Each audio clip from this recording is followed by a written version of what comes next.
We had to start to think about the world building a little bit differently. There are a lot of intricate environments for the player to explore. Where to go from here? We want to burst that bubble.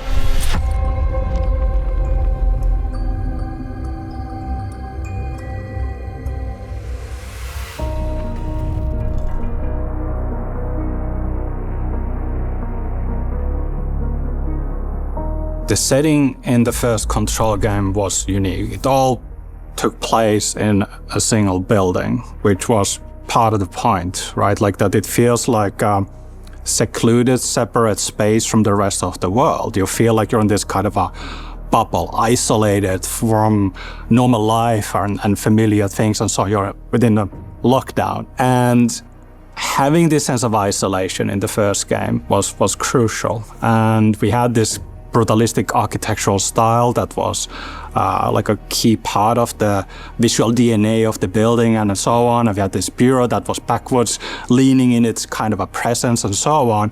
So it was this kind of a strange yet familiar kind of a bubble that you're in.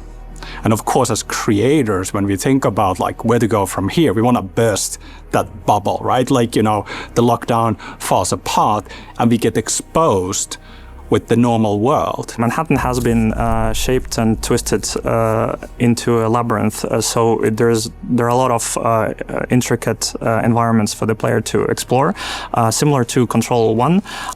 So there's still quite a lot of interesting stuff for the player to find. We've also introduced a couple of new types of narrative collectibles for the players to find. One is audio logs, where as you're listening to the audio log, you can continue parkouring around the city, exploring and finding other stuff. We also have given Dylan a radio, which he can use to call up his handler, Zoe, to report interesting things he sees around the city. So in Control, brutalism was at the core of the experience because of the oldest house, naturally.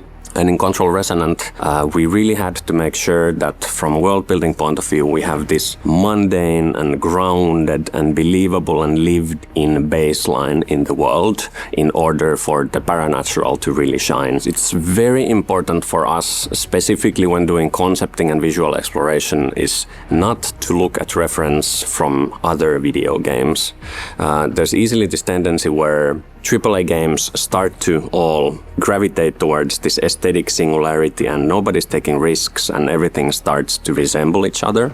So looking at reference from art exhibitions or film and TV or scientific visualizations or nature, if it helps us to bring some new fresh takes into this singularity, I feel like it's going to be worth it and the player will appreciate it as well.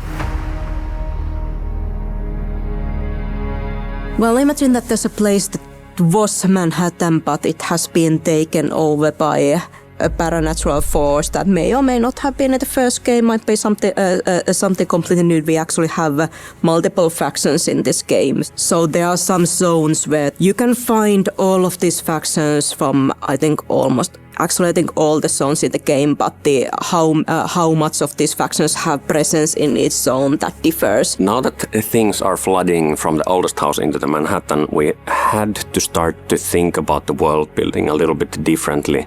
So now it's not just FBC holding on and trying to gain control, but it's more of a world, a lived-in world that has a history of its own already, and there are different factions that are basically trying to gain control in our world. For the enemies in Control Resonant, we definitely heard the feedback and tried to address the feedback we got for Control. So this time around, we have way more creatures than we did before.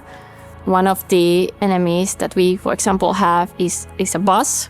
So that obviously creates a little bit of challenge for the animation team of what can you actually do with this bus when you have limited controls on it. A lot of his enemies, they are creatures, but we still have used a captor to mocap some of the enemies, and we have one mocap actor so freaking amazing, nailing down his twitching and glitching. So Tuomas Nilsson, he's our go-to guy when it comes to his enemies that can be mocapped. His and Mold are there, but of course we're introducing a lot of new things as well. And it's a fun layering of familiar things, but definitely facing new challenges.